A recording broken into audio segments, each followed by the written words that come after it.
Mi hijo dice que es ateo y conocía de Dios. Ahora está preso y pido desosegadamente por su libertad espiritual y carcelaria. Creo en un Dios con poder. Yo compruebo que lo que nuestro Dios dice en sus sagradas escrituras en este Salmo 91, me invocarás, y yo te responderé contigo. Estaré en la angustia. Gloria a Dios. Es muy real. Un hombre me iba a violar y yo le invoqué el nombre de mi Dios. Y este hombre quedó atontado y no pudo seguir tentando contra mí. Es muy real y verídico. Dios le bendiga, hermano Harvey. Mi mensaje es para pedirle core por mi salud. Me diagnosticaron con una insuficiencia tricuspidea leve en el corazón, pero tenemos un Dios grande y poderoso y todo lo puede. Dios le bendiga, hermano, desde Argentina, Buenos Aires. Y relacionado con la pregunta, ¿no te acuerdas? ¿No? ¿Quién se acuerda de la enseñanza que di de la zarza relacionado con la pregunta? Repito la pregunta. ¿Por qué? ¿Cómo es la pregunta? Es tan difícil que vuelva al camino. Esa es la... Entonces, mire, parece que no se acordaron entonces de la enseñanza.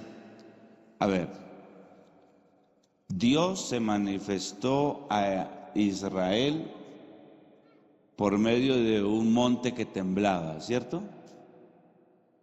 Vayan diciendo amén. O no, o aprueben o desaprueben. A ver, Dios se manifestó a Israel por medio de un monte que temblaba. Éxodo capítulo 19 y capítulo 20. ¿Es verdad o no? ¿Ah? Sí, se le manifestó al pueblo por un monte que temblaba. Dios más adelante se le manifiesta al mismo pueblo de Israel en el desierto por medio de una columna de nube de día y una columna de fuego de noche.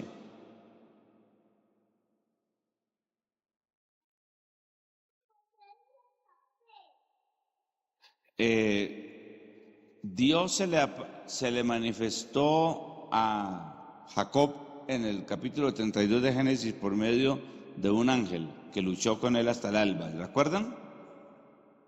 Dios se le manifestó a Balaam por medio de una burra. ¿Se acuerdan? Bien. Ok. Entonces la pregunta es, ¿por qué Dios no se le apareció a Moisés por medio de un monte que temblaba o por medio de una columna de nube de día o una columna de fuego o un ángel como se le apareció a Jacob? ¿Por qué? ¿Por qué tenía que ser por una zarza? Y ahí viene relacionado lo difícil que es después de descarriarse volver al camino, como dice la pregunta. ¿Por qué? Vea, la Biblia enseña que cuando José fue vendido por sus hermanos, lo recogieron unos mercaderes de Egipto, se lo llevaron, lo empleó como esclavo, como un oficial de Faraón llamado Potifar, y después la mujer de Potifar se enamora de José. Era un joven, dice la Biblia, que era hermoso en su semblante, y la mujer se enamoró de José.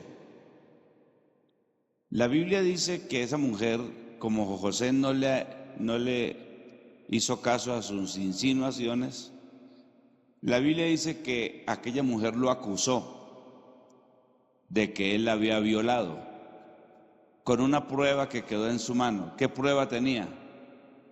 La túnica, correcto. Y se la dijo, mire, aquí está la prueba. Entonces lo acusaron, al ver la prueba, lo mandaron a la cárcel, estaba esperando ser muerto, lo iban a decapitar. Pero ahí en la cárcel Dios le mostró un sueño que a la vez Faraón no pudo interpretar. Y a Faraón se le fue el sueño y no pudo. Entonces, como él había interpretado dos sueños del panadero y el copero de Faraón y le habían salido ciertos, uno de los empleados del rey o de Faraón dijo: yo me acuerdo que cuando estaba en la cárcel, allá hay un hebreo que Dios le muestra los sueños. Y le dijo: si quieren, mandan a llamar a ese hebreo y verá que Dios está con él, porque él es inocente. Lo mandaron llamar y Faraón le dijo: el sueño es este. ¿Se acuerda de los sueños de las 7 vacas gordas y las 7 flacas? Y José le interpreta el sueño.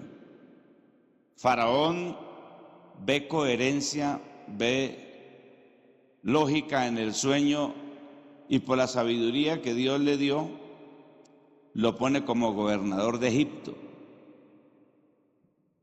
Ahora los papeles cambiaron. Faraón era la segunda persona más importante en Egipto. Y le pregunta: ¿usted tiene familia? Sí. ¿Dónde están? En Canaán.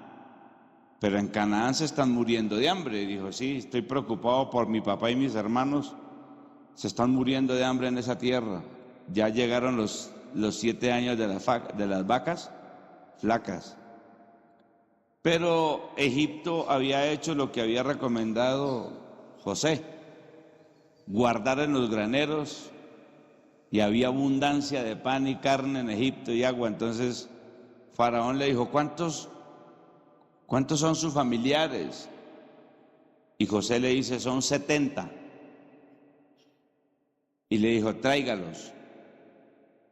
¿Serio? Sí, tráigalos a Egipto. Y ellos comerán las carnes nuestras, beberán nuestra agua, beberán de nuestros juguitos, comerán de nuestras hortalizas y nuestro trigo.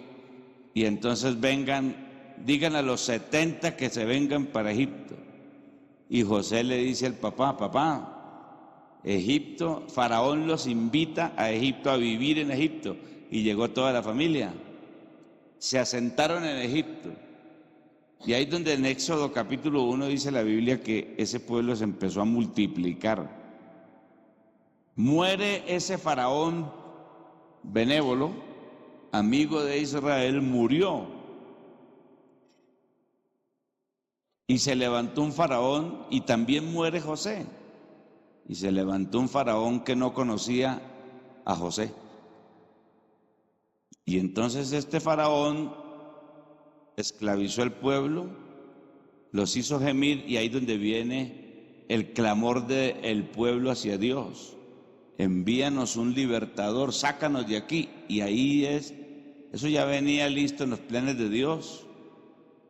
Y le levanta a Moisés, y ahí donde se le aparece Dios a Moisés en el monte Sinaí por medio de una zarza. La zarza tiene estas características: sus espinas, es un arbusto, es una hierba que en Mesopotamia no le hacen mucho caso, pero ella tiene una característica: las espinas son hacia adentro y hacia abajo. Entonces, cuando Dios se le aparece a Moisés, le va de ahí, dígale a Faraón que deje ir a mi pueblo. Él va y le dice a Faraón: deje ir a mi pueblo. Y Faraón le dice: bueno, está bien, váyanse. Y después dice: no se van. Y así los engaña. Primera plaga, segunda plaga, tercera plaga, cuarta plaga. Tuvieron que pasar, ¿cuántas plagas? 10. Para que Faraón finalmente los dejara ir. Y eso que finalmente los dejó ir y después los persiguió. ¿Se acuerdan? Por eso Dios se le apareció por medio de una zarza a Moisés. No es como lo predican, que una cantidad de cosas que se inventan, que uno se queda aterrado. Esta gente con el fin de sensacionalizar y a la gente. La verdadera razón fue esa: Dios se le aparece a Moisés por medio de una zarza. ¿Por qué? Usted mete la mano en la zarza. Fácil. ¿Las espinas están hacia dónde? Hacia abajo y hacia. Usted mete la mano como, pero sáquela. Esa es la zarza. Entrar a Egipto fue muy fácil para Israel. Salir fue muy difícil. Y por eso dice en Gálatas capítulo 5, verso 1, estad pues firmes. Gálatas 5:1.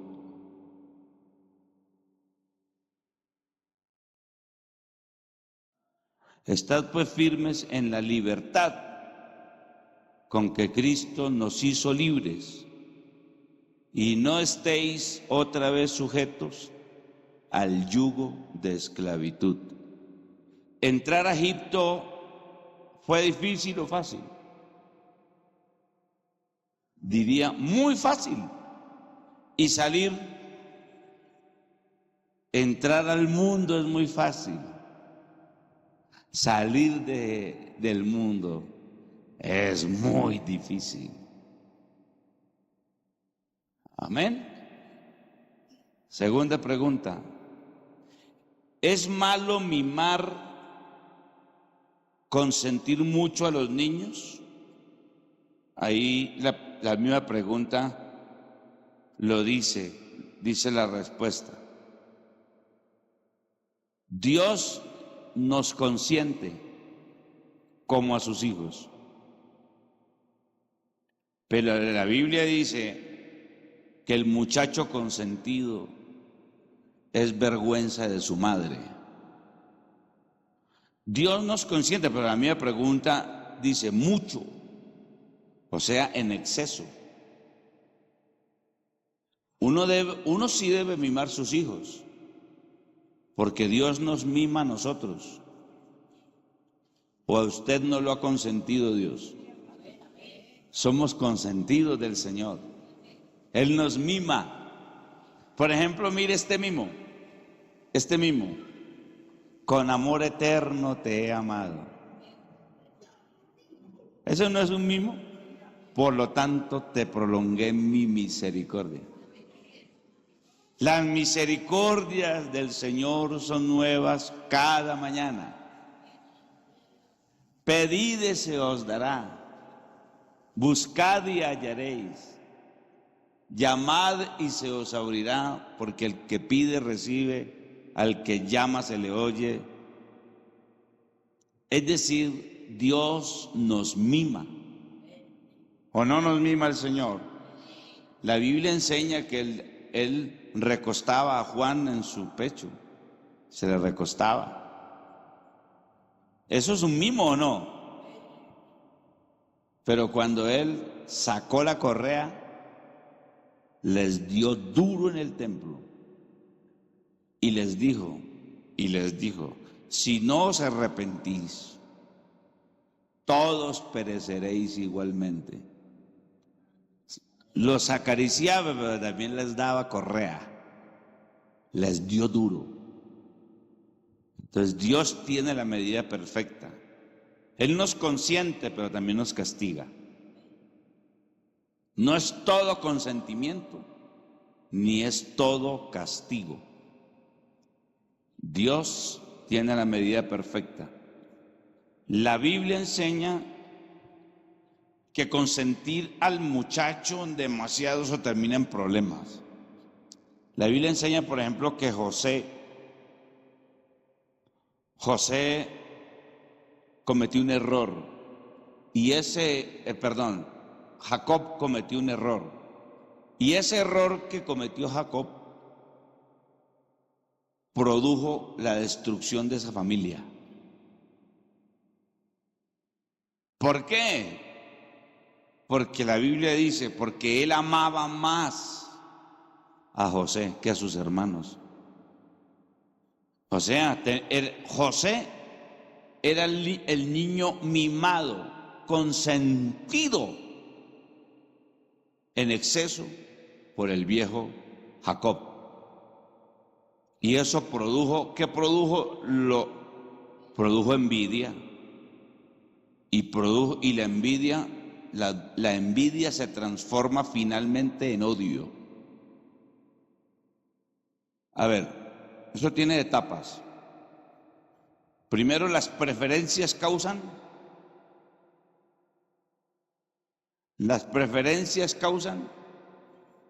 celos. Los celos causan envidia. Y la envidia causa odio. Y el odio, la muerte.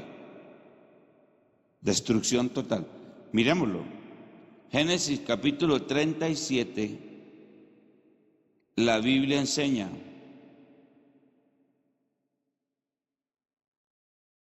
Génesis, de una vez les digo, preguntas que yo no sé responder, ahí la dejo. Y le digo, hermano, yo no sé eso, porque... Pero, amén. De una vez lo voy a advertir para que va a tener que sacar una cita con quien, yo no sé, pero si hay muchacho, es un muchacho, y él se formó igual. Por ejemplo, él a veces me ha dicho, papá, ese desorden que hay en la iglesia. Y sí, mijo, ¿qué pasó? Usted estuvo predicando en tal parte y unos muchachitos ahí, acuérdense lo que usted me hizo a mí, así que ahora... O sea, se formó con esa disciplina y ese orden. A ese muchacho le molesta la irreverencia o el desorden o la basura. Él a veces llega, papá, despegué como 3 chicles de las bancas. ¿Qué es eso, papá? Un templo. Usted nos ha enseñado que... Entonces, ahí se cumple. Instruye al niño. Y cuando fuere viejo, ¿y ve? Eso se le queda. Entonces, en ningún momento se puede obligar a un hijo a que vaya al culto, en ningún momento. ¿Cómo se le ocurre? Usted tiene que ir para el culto. No, enséñele lo conveniente, lo sabroso que es criar los hijos en el Señor y que estén aquí en la iglesia. Enseñarles con sabiduría que el mejor lugar donde los niños deben estar es en el templo. Y eso usted debe sabérselo transmitir a los niños, pero nunca obligarlo. ¿Ven? ¿Debo obligar a mis hijos a asistir a la iglesia? Es la misma pregunta, ¿no? ¿Quieren que les hable más de eso o quedó listo?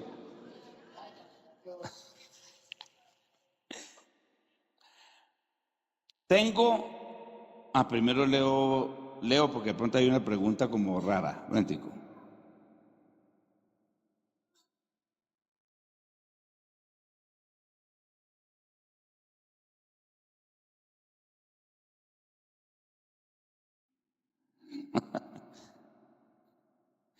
Esta pregunta tiene un contenido.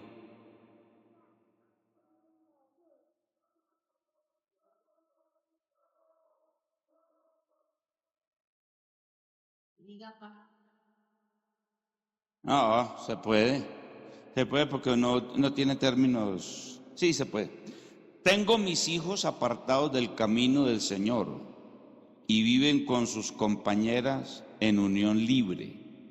Me preocupa la situación. Tengo mis hijos apartados del camino del Señor y viven con sus compañeras en unión libre. Bueno, si viven con sus compañeras son gente adulta, no supongo. Es lo normal. Y están apartados del camino. Esa situación le preocupa. Le debe preocupar a cualquier padre. A cualquier padre le debe preocupar. Pero ¿qué puede hacer un padre que tiene a sus hijos, una mamá que tiene a sus hijos apartados y vive en unión libre con sus cónyuges? ¿Qué puede hacer ahí? ¿Qué se puede hacer? La Biblia dice, si Jehová no edifica la casa, en vano trabajan los que la edifican. Son hijos, pero usted no... Volvemos a estas dos preguntas. Usted no le puede obligar que vaya a la iglesia. Lo único que hay que hacer ahí, que le aconsejo, es clamar al Señor por ellos. Que el Señor haga la obra y Dios, hermano, vea, es que esto me da pie para, esta pregunta me da pie para decir algo que tiene que estar relacionado con esta palabra obligación. A ver, hermano, y con el texto que yo le anuncié, si Jehová no edifica la casa, ese texto lo aplico yo mucho, porque es que nosotros no estamos en una empresa, hermano. Hay gente que mira a la iglesia como una empresa, el evangelio como una fábrica, como una industria. Y entonces, pues si estamos en una industria, el gerente da una orden y tiene que cumplirla, y no se va, el otro se va. Pero si un empleado comete una falta en una empresa y el gerente lo echa por esa falta, la pregunta es, ¿esa despedida de ese cliente corrigió la vida del tipo? Esa es la pregunta. Se lo va a poner un tipo más fuerte, un tipo mata a otro en la esquina, lo agarró la policía, lo llevaron a pagar una pena, homicidio agravado, hoy en día da como 40 años, y el tipo llegó allá a la cárcel, ¿se corrigió? Esa es la pregunta que le hago, ¿se corrigió? Hay altas posibilidades, porque no son todos, hay una altísima posibilidad que ese cliente se vuelva peor allá.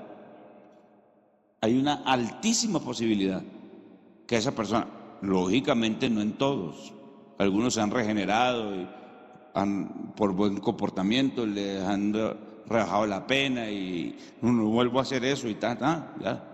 Pero hay otros que no, allá se volvieron juez, mejor dicho, lo peor. Entonces, ¿qué quiero decirle? Que las medidas peyorativas no corrigen a nadie. Tiene que hacer esto, tiene que hacer lo otro, tiene que ir a la iglesia. Ese evangelio, por ejemplo, en este caso, que los hijos están descarriados y que viven con sus concubinas. Tembló allí, mire que usted puede caer en ese temblor. Mataron otro allí, mire que usted lo puede matar. Que el hijo de otro por allá que estaba también descarriado le cayó una volqueta encima y lo despedazó. Vuelva al Señor que usted... Ese evangelio así no produce, se ha comprobado que no produce resultados. Porque es un evangelio de poder, de terror. Es un evangelio de terror, de miedo. No haga esto porque le cortan la mano, no haga esto. Mire, en Arabia Saudita, a los ladrones, un ladrón que se robe un celular, ¿sabe qué le hacen? ¿No sabe cuál es la pena? Primero que le hacen, la mano. Le cortan la mano en Arabia Saudita. Vaya, mire en Arabia Saudita, ¿era cuántos mochos irá? Está lleno de mochos. Eso quiere, y si, ahora, ¿no hay ladrones en Arabia Saudita? Hermano, en Medina, Arabia, donde está la tumba de Mahoma, hay calles peligrosísimas allá los árabes donde usted le dice, no se meta por ahí porque lo atracan. Entonces, ¿por qué? ¿De qué sirvió que le cortaran la mano? Y en China, escúcheme bien, en China, por yo no sé cuántas kilos de cocaína que le incauten, es pena de muerte. Pena de muerte en China. Pena de muerte. ¿Y por qué siguen llevando cocaína a China? ¿No es que hay pena de muerte? ¿Y por qué la siguen llevando? Lo que le quiero demostrar con eso es que las medidas peyorativas para obligar a una persona a hacer una cosa buena no le van a servir. Un muchacho que sea desordenado, un muchacho que vive en tales condiciones de desorden, de inmoralidad, usted lo agarra fuerte a patadas, a garrotazos, las posibilidades de que ese muchacho se corrija, no, de 1 a 10, 2. Y si se corrige, él se corrige por miedo que usted no le pegue otro garrotazo, pero no por convicción, no porque sienta hacerlo. Entonces ahí se cumple el texto. Si Jehová no edifica, en vano trabajan los que la edifican la casa. Una persona de estas que está descarriada y que vive en concubinato con unas mujeres, no se va a convertir al Señor porque usted le diga que se cayeron, hubo un terremoto, que se cayó la Torre Colpatria, que se está tragando la tierra a la gente. Él llega en el momento y viene a la iglesia. Y dice, ay, sí, no quiero que me traiga la tierra, y se viene. Ay, pastor, ya me bautíceme a mí, que yo no quiero que me aplaste ese edificio. Y cuando se le acaba el miedo, ¿qué va a hacer? Allá vuelve otra vez. Entonces el evangelio no se predica para sembrarle miedo a la gente. Lo que primero, el texto más predicado a nivel mundial en toda la historia es Juan 3:16. Porque de tal manera amó Dios al mundo. Cuando usted aprende a amar a Dios, a usted no necesita que lo obliguen. ¿Amén?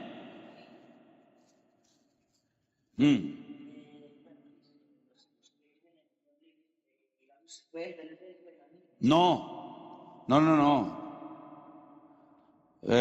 Porque aquí no dice eso. Aquí dice que le preocupa.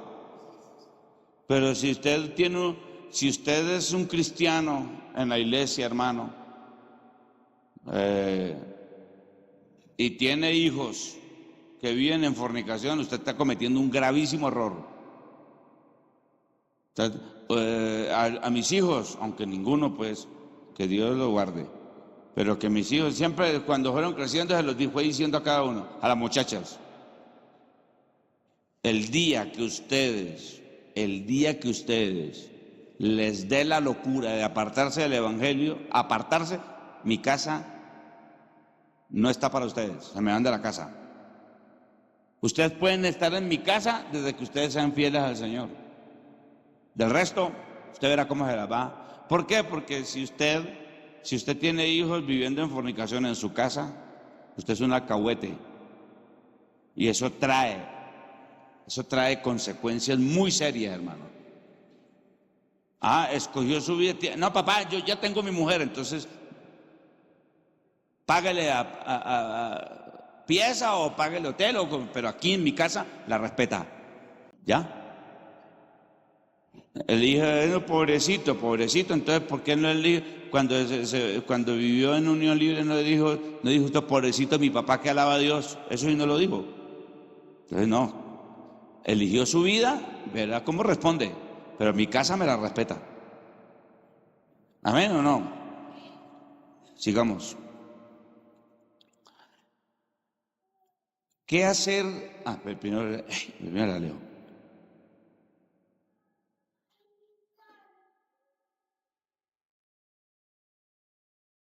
Esta pregunta, menos mal la leí primero. Esta pregunta no la debo responder públicamente. Janet, mírala. Me gustaría responderle a este hermano o a esta hermana, no sé quién escribió. Me gustaría responderle personalmente, pero no así público porque hay aquí implicados menores de edad. No se debe responder públicamente. Ya voy a leer. Bendiga, tengo. Bueno, hermano, Dios lo bendiga. Tengo 18 años orando al Señor para que mi esposo sea convertido y mis hijos, y no he visto respuesta. Está buena la pregunta. Esto también lo enseñé yo. No sé si se acuerdan. Bueno, como estamos en el 2017, vale la pena enseñarlo otra vez. A ver, le repito la pregunta. Hermano, Dios le bendiga. Tengo 18 años orando al Señor para que mi esposo sea convertido y mis hijos, y mis hijos, y no he visto respuesta. Aquí, este es el problema clásico, clasiquísimo, además pentecostalista, la pentecostalada, de creer, de tergiversar el texto de Hechos 16:31. A ver,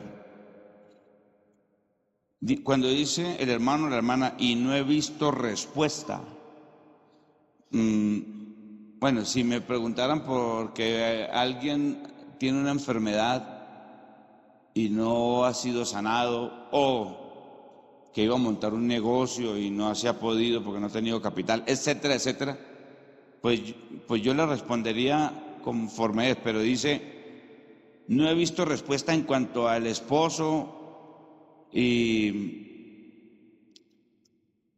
sus hijos. No ha visto respuesta que su esposo y sus hijos se conviertan al Señor, o sea que siguen en la misma. ¿Lleva cuántos años? 18 años orando al Señor. Yo le puedo decir una cosa, podrían pasar 36 años más. Podrían pasar fácilmente 36 años más y usted va a ver a su esposo y a sus hijos en las mismas. ¿Sabe por qué? Así porque vuelvo y le digo, esta es la clásica situación de la pentecostalada que tomaron en Hechos 16:31, cuando dice, cree en el Señor Jesucristo y serás salvo tú y tu casa. Entonces, tomaron ese texto y lo interpretaron y así lo enseñaron. Escúcheme bien, es impresionante. Yo he predicado, se puede decir que en todo el país, y es impresionante cómo se regó esa enseñanza por todo Colombia. O sea, estoy hablando que en la costa, Chocó, Urabá, Los Llanos, allá en la frontera con Venezuela, abajo Putumayo, Amazonas, todo eso, Cali, mi tierra, todo eso, piensan, esa enseñanza se regó por toda parte. Y hay textos en las convenciones, ese es uno de los textos más vendidos en las convenciones. Hechos 16:31. Cree en el Señor Jesucristo y serás salvo tú y tu casa. Y lo enseñaron así, eso se quedó así. ¿Qué le quieren decir esa enseñanza? Que usted, como le pasa a esta hermana, que usted se convierte al Señor, que usted crea en el Señor Jesucristo y que téngalo por seguro que sus hijos, su esposo, su abuelito, su primo, todos se van a ir convirtiendo al Señor, porque está la promesa ahí. Error gravísimo. Sí que hemos tenido problemas con esto a nivel nacional. Hemos tenido problemas terribles, porque han visto también familias. Le voy a decir una familia famosa en el Valle, a los Aguado. Primero comenzó el hermano Nelson Aguado y después empezaron a convertir todos los Aguados, Margarita, todos. Entonces los Aguados resultaron ser como 40 que bautizó el hermano Noel. A ver, otra familia famosa que yo haya visto así. Grande. La de los Soto, la familia Soto en Palmira. Yo evangelicé a Diego Soto. El hermano Octavio lo bautizó cuando yo era profesor de taekwondo en el Cárdenas. Él era el gerente de la compañía. Lo contraté como gerente. Y ahí como gerente y todo empecé a evangelizarlo y el muchacho creyó. Era un administrador de empresas. Esta familia católica, el papá es juez de la República y todo eso. Y empieza ese muchacho a tener esas luchas con la hermana Gloria, con Milena, con todo eso. Hoy en día es una familia, los Soto. Los Soto son, yo creo que su mamá, Diego me hizo una cuenta una vez, que eran ya como 80. O sea que, entonces, si usted toma el texto de Hechos 16:31, en esas familias que le acabo de decir se cumpliría. Pero no es porque sea una promesa de Dios, eso ya lo enseñé. También enseñé eso. Ahí no hay ninguna promesa que Dios le va a salvar a su familia que porque usted creyó. No sé si recuerdan esa enseñanza. Oye, ¿por qué siempre pregunto la enseñanza y no se acuerda nadie? Dios mío, ¿será que esto está como preocupante? Hechos 16:31. Vuelvo y le digo a la hermana, posiblemente se pase 18 años más, pasarán 36 años y su esposo posiblemente, yo no estoy diciendo que va a ser así. La misma, Hechos 16:31 es que es cierto. Hechos 16:31. El 30, y sacándole les dijo: señores, ¿qué debo hacer para ser salvo? Y ellos dijeron: cree en el Señor Jesucristo y serás salvo tú y tu casa. Error. Primero usted tiene que darse cuenta de lo que ocurrió ahí. ¿Le enseño ¿Sí? ¿Le enseño? Primero usted tiene que darse cuenta qué fue lo que pasó ahí. Están los dos apóstoles encerrados. Están encadenados. Pablo y Silas comienzan a orar y a cantar. Viene un terremoto, sacude los cimientos de la cárcel. Al haber un terremoto, dice la palabra, terremoto dice.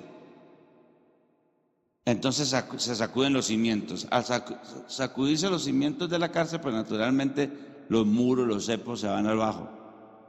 Los presos quedan libres. Las antorchas se caen, todo queda en oscuridad. El carcelero, si usted lee leyes romanas del Imperio Romano, eso le recomiendo un libro, se llama los libros de Marco Tulio Cicerón, son como 5 tomos. Marco Tulio Cicerón era un historiador de la época. Ahí ese libro es importantísimo, o los libros de, por ejemplo, de Decio, por ejemplo. Esos libros narran las leyes romanas que se aplicaban en ese entonces. Y usted va a encontrar que a un carcelero tenía que pagar con su vida la fuga de un preso. O sea, no solamente el carcelero pagaba, sino para que la gente tuviera un escarmiento, el Imperio Romano ordenaba desterrar toda la familia del carcelero. O sea, no solamente lo agarraban a él y lo hacían pagar, sino que toda la familia del carcelero, que era responsable de la cárcel de los presos, lo desterraban y lo dejaban morir. Tuviera niño, lo que sea, el Imperio Romano era inclemente. Entonces, cuando la Biblia dice que el carcelero, al ver ese terremoto y revisar inmediatamente las celdas, no ve los presos ahí, la oscuridad, las cadenas las ve en el piso. Entonces, ¿qué piensa él? Se me volaron. Y la Biblia dice que tomó una espada y se iba a suicidar, se iba a matar. Así dice la Biblia, se iba a matar. Cuando él se va a matar, se iba a echar sobre su espada. Pablo gritó: espere, no se haga ningún mal, pues todos estamos aquí. Así le dijo. Entonces, cuando él ve a Pablo que no se ha volado, los demás presos, y vea, prendan otra vez la antorcha, préndanle, verá que todos estamos, prendan otra vez la antorcha, y los mira a todos. ¡Ay, sí! Están todos. Empieza a contarlo, no se me fue ni uno, pero están libres. O sea, sin cepos, sin cadena ni nada. No nos quisimos volar, tranquilo, no, ¿por qué se va a suicidar, hermano? No se mate. ¿Por qué se iba a matar él? ¿Por qué? ¿Por qué? Léalo y verá que dice que se iba a matar. ¿Dónde está? Por acá. Léalo aquí. Despertando el carcelero y viendo abiertas las puertas de la cárcel, sacó la espada y se iba a matar, pensando que los presos habían huido. Mas Pablo clamó a gran voz, diciendo: no te hagas ningún mal, pues todos estamos aquí. Él entonces, pidiendo luz, se precipitó adentro y temblando se postró a los pies de Pablo y de Silas. Entonces viene la pregunta: cuando él ve que ellos están ahí y que están libres de cadenas, él entonces dice: ustedes fueron salvados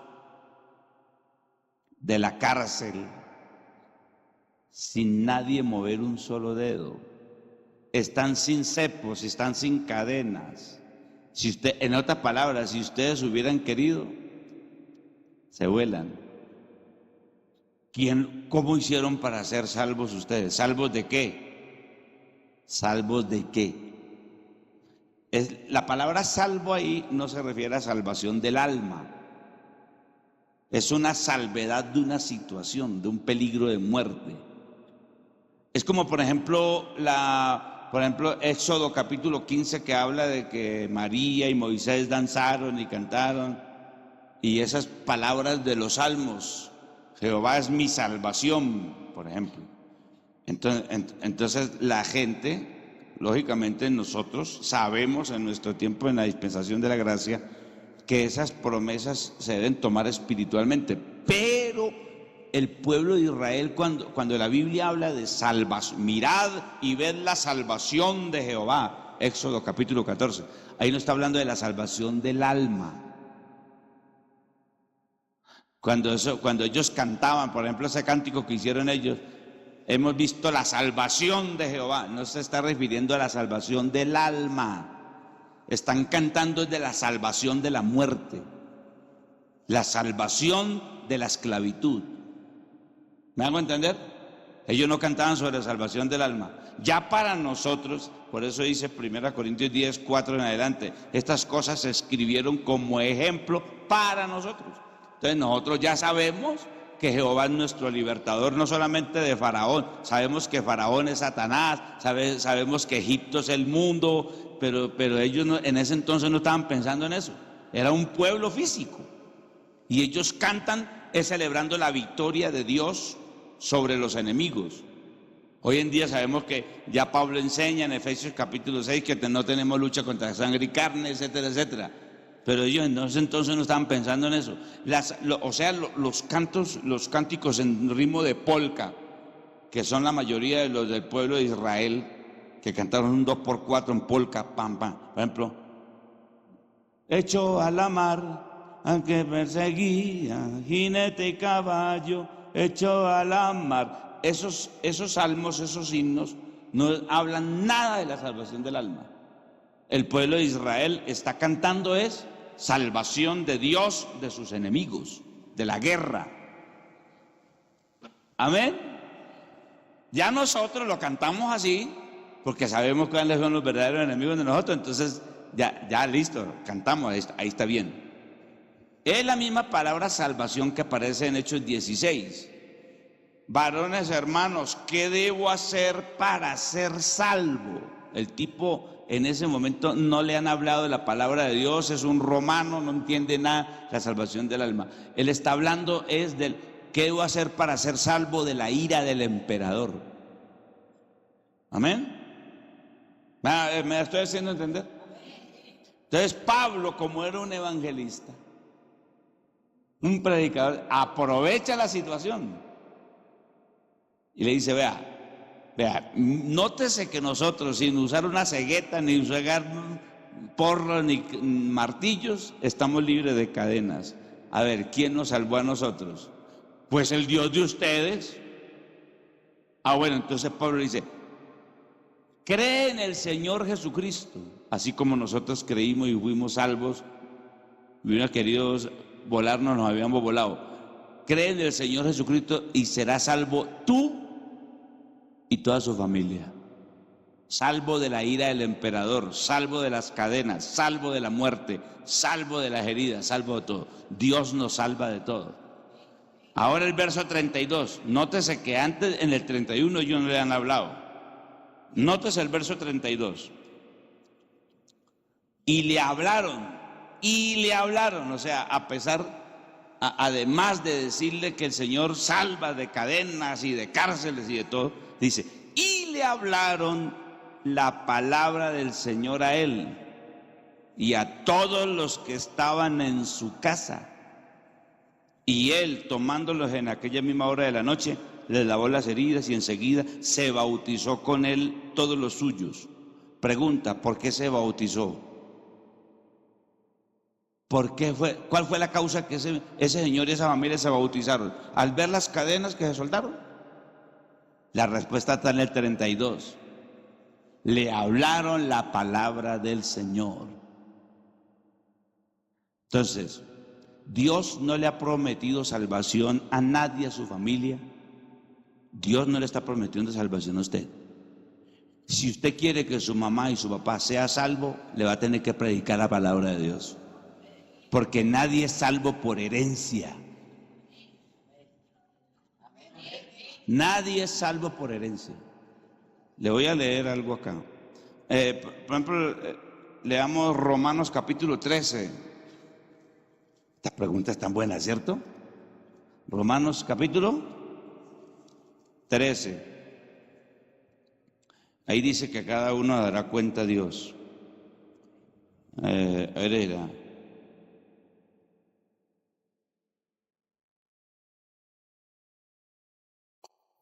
Ayúdenme a buscarlo. Romanos 13.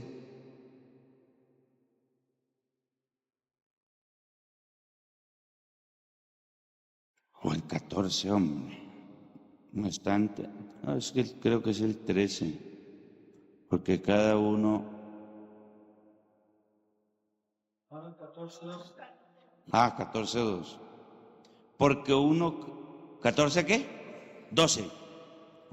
De manera, ese es, gracias hermano. De manera que cada uno de nosotros, forma individual, cada uno de nosotros dará a Dios cuenta de sí. Que usted se hizo bautizar, si usted creyó y entonces de una vez por derecho ya su mamá o su papá, su abuelo, su hijo, ya está, ya, y será salvo tú y su casa. No, señor, si usted no les predica y ellos no se arrepienten, se van para el infierno todos. O sea, la salvación no es por herencia, acuérdense de eso, la salvación no es por herencia. Amén. Usted puede tener una familia, lo que sea. Ese problema de la hermana Liliana Solanilla. Mami, ¿no te acuerdas de ese lío que se nos formó cuando yo era pastor en Usaquén? Que, bueno, el lío conmigo no fue con el lío del pastor de la central. Ella era una abogada. Y eso se formó ese problema con el hermano Ezequiel Otálvaro, que era el pastor de la central de Bogotá, y nosotros éramos pastores en Usaquén. Problema, terrible problema. Resulta que la hermana consiguió casa ahí en Teusaquillo. Entonces, hermano, conseguí casa en Teusaquillo. Y le digo, pues hermana, si es por distancia, le corresponde asistir a la central. Váyase para allá. Yo bauticé a la hermana Liliana Solanilla y se fue. Bueno, hermano Harvey, habló, dice, tranquila que yo hablo con el hermano Ezequiel para que la reciba. Llamé a Ezequiel, oiga, hermano Ezequiel, ahí llega una abogada que vive ahí a 2 cuadras del templo, entonces él le queda muy, muy lejos Usaquén. Entonces, para que la reciba, bueno, hermano, listo, y la recibió, y pasaron los días, como 1 año y medio tal vez. Cuando de un momento a otro llegó a la casa, triste, derrotada, derrumbada. ¿Qué le pasó a hermana Liliana? No, hermano, que vengo a hablar con usted, mi papá murió. Don Gonzalo murió. Sí, él murió. Ay, hermano, ¿y cuánto hace que murió? Hace 8 días lo enterramos. ¿Cómo así? O sea que usted está de duelo, mi hermanita. Ay, hermana, cuánto lamento que don Gonzalo, porque yo alcancé a hablar con él. Él no se hizo bautizar. Pues para eso es que vengo a buscarlo, hermano. A ver, dígame, ¿para qué soy bueno? Y me dijo, hermano, usted sabe que soy abogada y nosotros los abogados nos pegamos de la letra chiquitica. Así que Yo hablé con mi pastor de la central y me salió con una respuesta que, bueno, yo la analicé, pero yo quiero que usted, que fue que me bautizó, me dé la respuesta, hermano. A ver, ¿qué es? Me dijo, ¿mi papá se condenó, sí o no? Así me fue diciendo. Le dije, ¿usted por qué me hace esa pregunta? Y me dijo, porque en la central me enseñaron Hechos 16:31. A mí me enseñaron que eso es una promesa de Dios. Cree en el Señor Jesucristo y serás salvo tú y tu casa. Mi papá murió sin bautizarse. Entonces la pregunta es, si esa respuesta es así como me la dieron en la central, mi papá es salvo. Porque ahí está el texto, ahí está la promesa. Entonces se puso a llorar. Apenas recordó el papá de don Gonzalo, se puso a llorar. Y yo no pienso que mi papá está en el infierno, hermano. No. Respóndame, hermano Harvey. Le dije, no, yo no le voy a decir que sí o que no. Venga dentro de 8 meses y le doy la respuesta. Pero ¿por qué No, yo ahora no le voy a decir nada. Ni le voy a decir que se condenó, ni le voy a decir que se salvó. En 8 meses, a partir de hoy, cuéntelos y viene. Y se fue como brava, porque yo no le quise contestar, y se fue. Bueno, pasaron los 8 meses, a mí se me ha olvidado. Todo se me olvidó cuando a los 8 meses. Hermano Harvey ya me visitó, fue en la iglesia. Hermana Liliana, Dios le bendiga, hermano. Hoy se cumplieron los 8 meses. Y yo, ¿cuáles 8 meses? Usted me dijo hace 8 meses que viniera. Y los 8 meses se cumplen hoy domingo. Así que vengo por la respuesta. Entonces le hice unas preguntas. ¿Cómo está? ¿Qué ha pasado? No, hermano, ya mi papá pues hace 8 meses murió, pues ya, entonces la vi como relajada. Cuando ya la vi, entonces ahora sí, su papá está esperando la segunda resurrección. Digo, ¿cómo así, hermano Harvey? Claro, él no va a despertar en la primera resurrección, porque la primera resurrección, hay 2 resurrecciones. La primera resurrección, Apocalipsis capítulo 21, capítulo 20, capítulo 21, la primera resurrección es para salvación y la segunda resurrección es para condenación. Su papá se perdió, porque la Biblia dice que el que crea y juega y sea bautizado es salvo. Su papá no fue salvo. Ay, hermano, ¿verdad? Entonces ya ¿y por qué? Y lo he hecho 16:31, entonces le expliqué lo que le estoy explicando a usted. Cuando ya le expliqué eso, ay, hermano, ¿y por qué no me contestó? No, porque usted está llena de dolor, ¿cómo se le ocurre que le voy a decir eso? Usted se descarría, hermana. Entonces no, ay, hermano Harvey, muchas gracias. Ah, bueno, si mi viejo se perdió, pues allá él, bueno, listo, hermano, Dios la bendiga, chao. Pues claro, de allá de los trinitarios fue donde salió esa interpretación, que cree en el Señor Jesucristo y será salvo su papá, su abuelo, su tío, No, señor, Dios no le ha prometido salvación a nadie por herencia. Eso es lo que creen ellos. Entonces, mire, le voy para reafirmarle, para que usted se afirme y sepa dónde responder en la Biblia. Acuérdese que una respuesta está en Romanos 14:12, ¿no? Romanos 14:12. Y la otra está en Ezequiel capítulo 18. Esta pregunta nos dio material, ¿no? Capítulo 18. Así que, hermano, ya le voy a decir, dice, aquí lo encontré. Dice el verso 20, Ezequiel 18:20. ¿Debe aparecer en pantalla? ¿Sí? ¿Qué dice ahí? El alma que pecare, esa morirá. El Hijo no llevará el pecado del Padre, ni el Padre llevará el pecado del Hijo. La justicia del justo será sobre él, y la impiedad del impío será sobre él. ¿Se puede salvar mi papá porque yo soy salvo? Pregunto. No, es imposible. Si yo le predico a mi papá y él se arrepiente, eso es diferente. Amén. ¿Lista la respuesta? ¿Comprendida?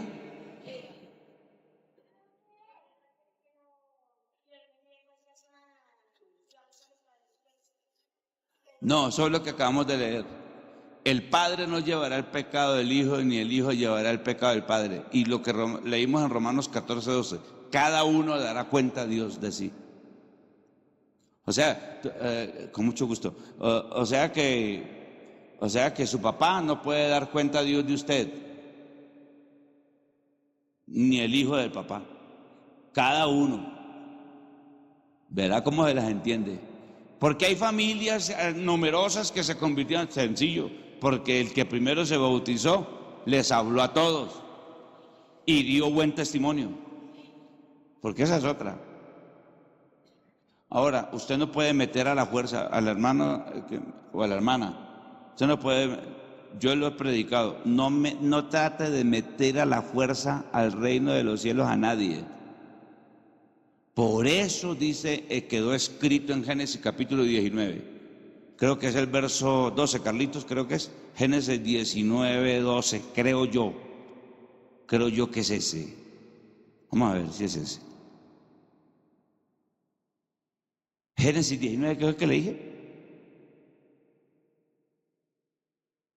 19, no, el 19, 17, 19, 17 de Génesis. ¿Qué dice?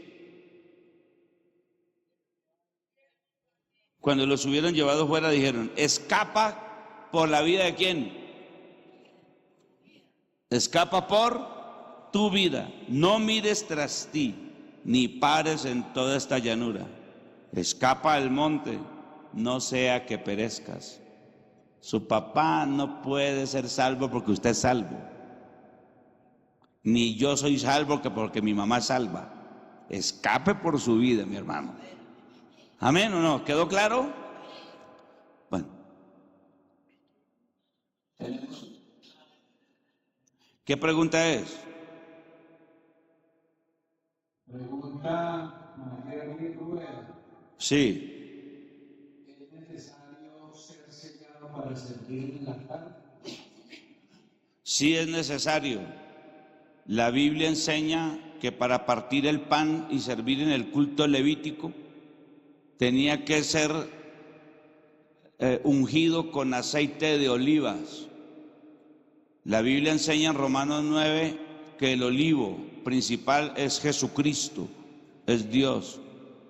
El olivo tenía que ser machacado y dice en Levítico, aceite de olivas machacadas. El olivo tenía que ser machacado en el Calvario, por eso dice, Él fue molido por nuestros pecados. Al Jesucristo ser machacado, literalmente en la cruz del Calvario, tenía que ser así para que después en el aposento alto saliera aceite de ese olivo. Ese aceite es tipo del Espíritu Santo que sella y llena la vida para facultar a una persona con la unción del Señor para que hable con autoridad la palabra de Dios. Por lo tanto, el que sirve en el altar debe ser bautizado con el don del Espíritu Santo.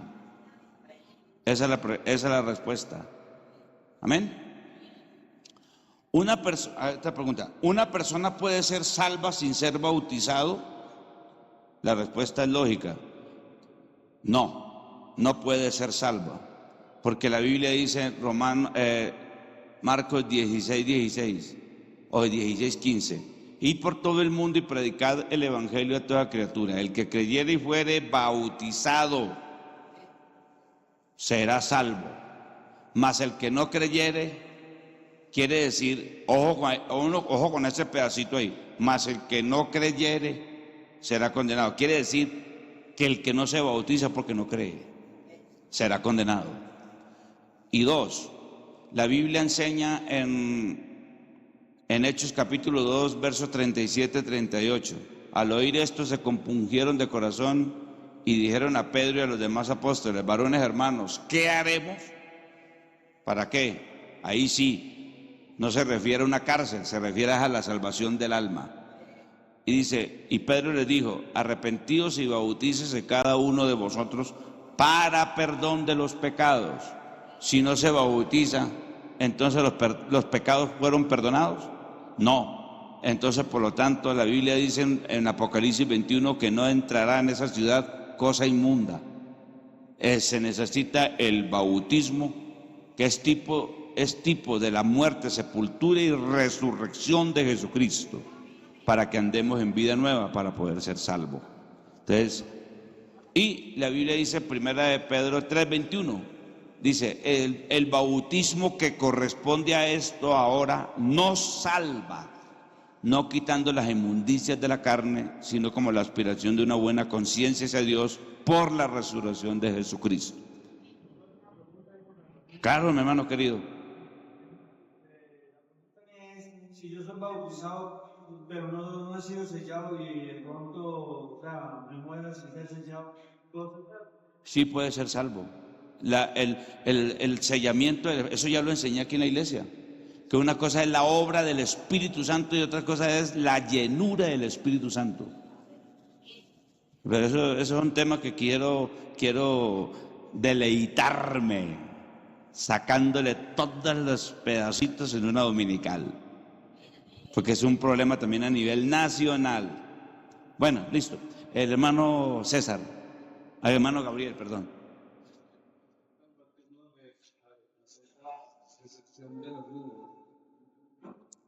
¿Cómo? No le escuché.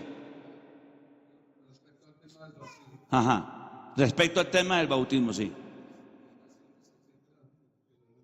Ah, sí, haciendo excepción de los niños, que claramente un niño no debe ser bautizado. Gracias, hermano Gabriel. Vamos con estas, que están haciendo fila acá. Dice, ¿por qué? Ah, no, ¿verdad que hay que leer primero? ¿Por qué cuando uno fue? Esta pregunta está como rara, no entiendo. ¿Por qué cuando uno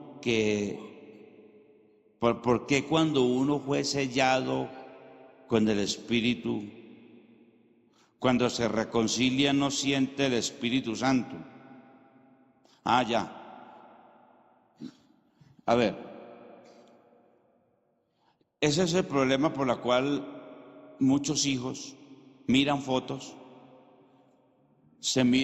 mira una foto y tiene los ojos así o así, y mira al papá y dice, papá, yo fui regalado, ¿cierto?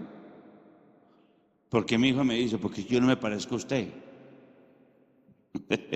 O sea que tiene que mirar en un espejo, tiene que parecerse, sentir que es hijo para que sea hijo. El tener la seguridad de ser lleno del Espíritu Santo no quiere decir que usted sienta el Espíritu Santo. Si usted se reconcilia y no siente el Espíritu de Dios, pero fue sellado, nadie en la cabeza, nadie, ni el mismo diablo tiene por qué hacerlo dudar que es un hijo de Dios. Fue sellado y la Biblia no dice que el que sienta, tengo que sentir algo, un desespero, qué sé yo, para poder yo decir fui sellado o no. Es lo mismo que ser hijo. Yo soy hijo de mi papá, de mi mamá. Sí, listo, yo soy hijo ya, ¿qué? No me parezco a mi mamá. Mi mamá era negrita, entonces yo no soy hijo de ella. ¿Tengo que sentir que soy hijo de ella? No. Simplemente hace muchos años me mostraron, yo estaba muy pequeño, y me dijo, vea, mijo, aquí está su registro civil, que entonces, sí, Harvey Bermúdez Ángel, hijo de María Pastora Ángel y de Eleazar Bermúdez, Piedradita. ¿Ese es usted o no? Sí. Vea la huella de su piececito. Ay, tan lindo. ¿Entonces es hijo o no? Sí. Y de ahí en adelante, mi mamá era negrita, pero yo no tenía por qué pensar, mamá, ¿usted es mi mamá? Tengo que sentir que soy hijo de ella para poder decir que soy hijo. El que recibe el Espíritu Santo se descarría y vuelve, no tiene por qué sentir otro juego y que lo habla para poder, no. La Biblia dice con el Espíritu con el cual fuiste sellados, por el cual clamamos Abba Padre. Ni el diablo. Así no, usted no sienta nada. Llega un culto y no sienta nada. Usted está sellado. Usted es un hijo de Dios. Antes mejor que usted no sienta nada, para que usted por la fe le diga al diablo: yo no estoy sintiendo nada como ese, pero respete porque soy un hijo de Dios. Amén. Sí.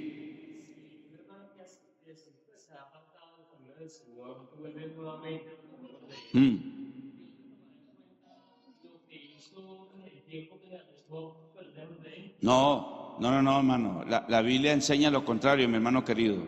La Biblia enseña todo lo contrario. La Biblia enseña que cuando el viejo despidió al joven y que le dijo: vamos a morir, me va a dar la parte de la herencia, se fue. Y la Biblia dice que lapidó todos sus bienes, viviendo en lejanas tierras, comió con los cerdos y todo eso. Y volvió en sí. Y cuando volvió, la Biblia enseña que el papá lo vio desde lejos y fue movido a misericordia, dice la palabra. Lucas capítulo 15. Y cuando lo vio de lejos, el otro que se había criado con él, ahí lo dejó tirado al otro. Y se fue a abrazar a su hijo, le dio un beso, le dio un anillo y dijo: vístanlo con lino fino y hagamos fiesta porque mi hijo que era perdido ha muerto. O sea que Dios le cobró todo lo que estuvo por allá. Nada, se le olvidó. Lo que más le importa a Dios, cuando Dios ve a alguien, un hijo de él, que llega a su templo, Dios en ese momento no le está mirando todo lo que hizo allá. A Dios lo que le importa es que su hijo volvió. Amén. Y por eso dicen Hebreos: y no me acordaré más de sus pecados, dicen Hebreos.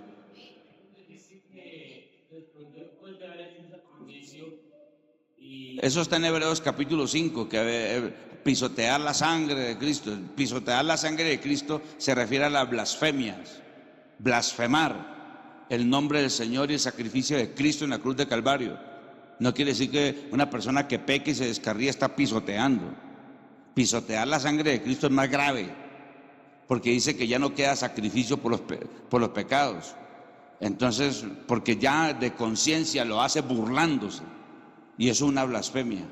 No una persona que cayó en la desgracia como el muchacho